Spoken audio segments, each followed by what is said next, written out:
നമസ്കാരം, എല്ലാവർക്കും മലയാളി വാർത്തയിലേക്ക് സ്വാഗതം.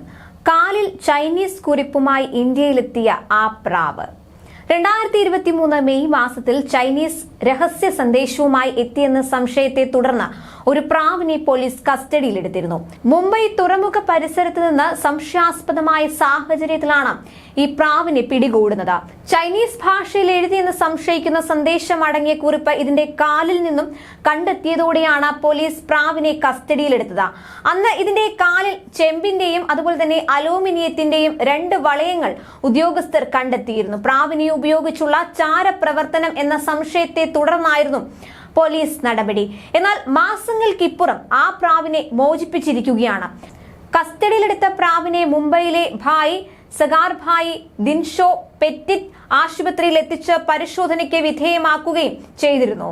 പിന്നീട് പ്രാവ് തായ്വാനിലെ പ്രാവ് പറത്തൽ മത്സരത്തിന് ഉപയോഗിക്കുന്ന പ്രാവ് കൂട്ടിൽ നിന്ന് രക്ഷപ്പെട്ട് ഇന്ത്യയിലെത്തിയതാണെന്ന് വ്യക്തമാകുകയായിരുന്നു. ഇതോടെ പ്രാവിനെ പോലീസ് അനുമതിയോടെ മുംബൈയിലെ ഒരു മൃഗസംരക്ഷണ കേന്ദ്രത്തിലേക്ക് മാറ്റുകയായിരുന്നു. ഇവിടെ വെച്ചാണ് ഡോക്ടർമാർ പ്രാവിനെ പരിശോധനയ്ക്ക് ശേഷം തുറന്നുവിട്ടത്. പ്രാവിനെ വിട്ടയക്കുന്നതിൽ മറ്റ് പ്രശ്നങ്ങളില്ല എന്ന് ഉറപ്പുവരുത്തിയതിനു ശേഷമാണ് ആശുപത്രിയിൽ നിന്ന് ഈ പ്രാവിനെ മോചിപ്പിച്ചത്. പ്രാവിന്റെ ആരോഗ്യനില തൃപ്തികരമാണെന്നും പോലീസ് കൂട്ടിച്ചേർത്തു.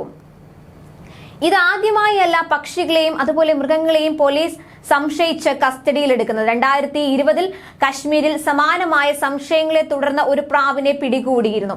2016 പ്രധാനമന്ത്രിയെ ഭീഷണിപ്പെടുത്തിക്കൊണ്ടുള്ള സന്ദേശക്കുറിപ്പുമായി എത്തിയ പ്രാവിനെയും കസ്റ്റഡിയിൽ എടുത്തിരുന്നു. അതുപോലെ കാലിൽ ക്യാമറയും അതുപോലെ മൈക്രോ ചിപ്പും പിടിപ്പിച്ച പ്രാവിനെ ഒഡീഷ തീരത്തെ മത്സ്യബന്ധന ബോട്ടിൽ നിന്ന് കഴിഞ്ഞ മാർച്ചിൽ പിടികൂടിയിരുന്നു.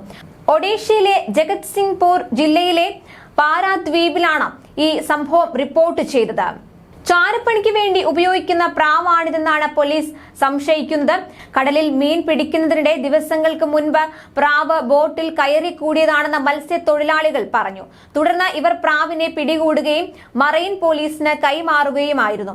ചാരപ്രവൃത്തികൾക്കായി പാകിസ്ഥാൻ ഉൾപ്പെടെ ഇപ്പോഴും ഇത്തരം പരമ്പരാഗത രീതികൾ പിന്തുടരുകയാണെന്നാണ് സൂചന.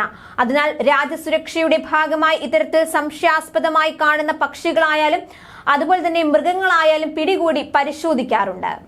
ന്യൂസ് ഡെസ്ക് മലയാളി വാർത്ത.